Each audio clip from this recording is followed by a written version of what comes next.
Yep, Deputy. Could have the dollars from the oil and gas if we did things differently. And did things like Norway. That's really, really interesting. It really is interesting. I want to commend everybody who's involved in this, because this is the kind of innovative, common sense, long-term thinking that we need in so many things across the board. So I do want to commend everyone involved. Karen, I just want to ask you, you said that IPS spent 3.7 million in the 3 years. How does that compare to the prior 3 years to that?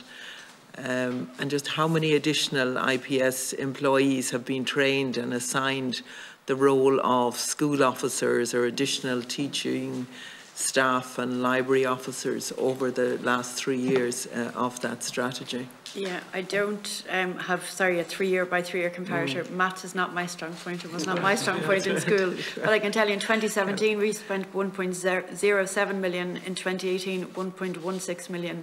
And then the figures have been increased in 2019, 1.38 million, in 2020, 1.42 million.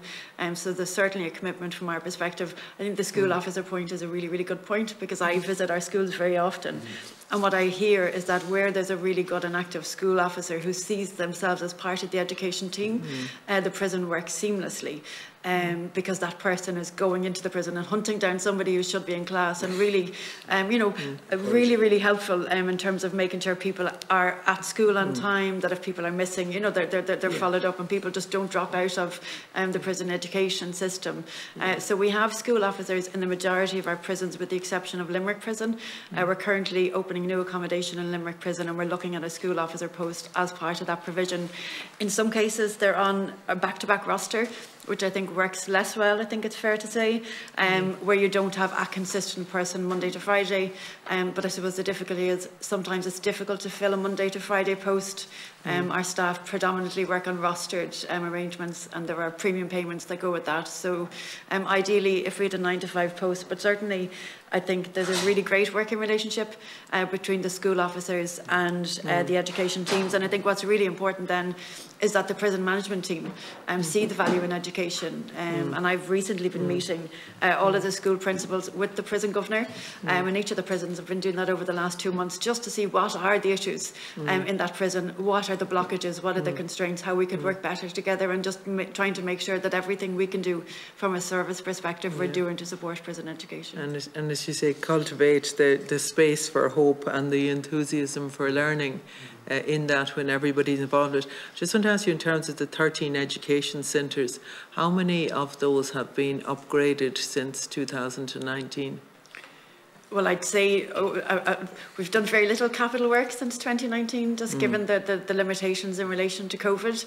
Some of our schools are good facilities, some of our schools are not great facilities. So if we look at Cork Prison, which is our newest purpose-built prison, I think the education unit there is really great. If we look at Mountjoy, for example, the conditions are far from ideal. I know every time I go in, Anne Costello, the principal, tells me she doesn't have enough space, that they need to have a better hall. They have issues in terms of having music classrooms. So certainly there are areas that require investment. I know at the moment we're looking at potentially building a Cloverhill prison, and already we're saying very clearly we need to have a new education centre as part of that build. So I suppose I say it's not good enough for me to say we support prison education. We need to demonstrate that by investing in facilities. So there is a strong commitment from our perspective in terms of investment in facilities. And has a directory of all the prison education been compiled?